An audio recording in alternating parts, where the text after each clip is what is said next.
আসসালামু আলাইকুম, আশা করি সবাই ভালোই আছেন। আলহামদুলিল্লাহ আমিও ভালো আছি। তো এখানে পেঁয়াজ দিয়ে দিছি আর তেল দিয়ে দিছি। আজকে একটু পোলাও রান্না করবো। তেজপাতা দিয়ে দিলাম 2-3টা ছিঁড়া,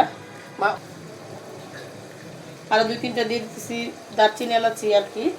তো এই যে পেঁয়াজটা এরকম হয়েছে, খুব বেশি ভাজবো না।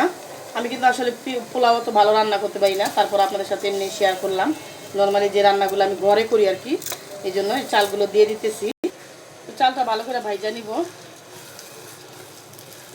চালটা ভালো করে লাড়াচাড়া করে আর কি আজকে ফ্রাই করে বসেছি। তো আদা দিয়ে দিতেছি, 2 চামচ দিয়ে দিলাম। তো আদা 2 চামচ দিয়ে দেখলাম যে একটু বেশি হবে, এই জন্য খাই রাখলাম। আর এখন এই যে আদা দিয়ে ভালো করে চালটা ভাইজা নিব। তো এই যে ভালো করে কিন্তু ভাইজা নিতেছি, অনেক সময় লাগায়া। তো যাই হোক, চালটা কিন্তু ভাজা হয়েছে। তো পানিটা আগে থেকে গরম করে নিয়েছিলাম, পানিটা ঢাইলা দিলাম। তো পানিটা বলক আসুক, এখানে অল্প একটু গুঁড়া দুধ দিয়ে দিব আর কি, যেহেতু গরুর দুধটা জাল দিতে মনে নেই আমার। তো এখন একটু বলকটা আসুক, তারপরে দিয়ে দিব। তো দেখেন, পোলাও রান্না করতেছি, লবণ দিতে মনে নাই, লবণ দিয়ে দিলাম 1 চামচ। একটু লবণটা মিশাই নেই, যদি লাগে পরে দিয়ে দিব। তো দেখেন, গরম পানি দিয়েছি, রান্না করতে করতে গ্যাস চলে গেছে। তো এই যে এখন তো পোলাওটা তো ভালো হবে না, তারপরে যাই হোক আপনাদের সাথে একটু দেখাইলাম আর কি। তো এখানে আমি 3 পট চাল নিয়ে নিছি, 2 চামচ গুঁড়া দুধ দিয়ে দিব। তো দুধটা এখন মিশাই নিব। আরও 3টা কাঁচামরিচ দিয়ে দিলাম। তো দেখেন, কিচ্ছু করার নাই, গ্যাস চলে গেছে।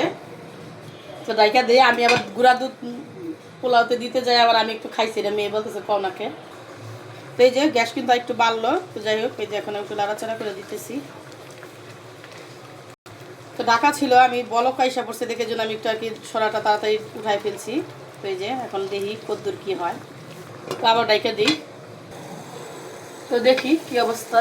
তো দেখেন এই যে গ্যাস কিন্তু আছে, এই জন্য দেন কত দ্রুত হয়ে গেল। পোলাও রান্না করতে আসলে এমন সময় লাগে না, তার মধ্যে আরও গ্যাস তো কম ছিল, এখন একটু বাড়ছে। তো যাই হোক, ঢাইকে একটু দমে রেখে দিব।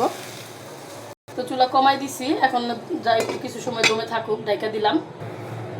তো এই যে দেখি কি অবস্থা। তো ধুমা একদমই হয়ে গেছে। তো দেখেন, আর একটু পোলাওটা কিন্তু হবে, যে জালটা কিন্তু হওয়াতে পোলাওটা কিন্তু অত ঝরঝর হয় নাই। আসলে নর্মালি আমি অত পোলাও ভালো রান্না করতে পারি না, এটা সত্যি কথা। তো যাই হোক, যাই রান্না করি আমার পোলাপানে খাইতে পারলে আলহামদুলিল্লাহ। তো এই যে ভিডিওটা ভালো লাগলে অবশ্যই একটা শেয়ার করে দেবেন, কেউ কিন্তু শেয়ার করেন না। আর লাইক কমেন্টস সব কিছুই করবেন। আর এই যে এরকম লেটকা লেটকা পোলাও খাওয়াবো বাসায় আসলে। সবাই ভালো থাকবেন, আল্লাহ হাফেজ।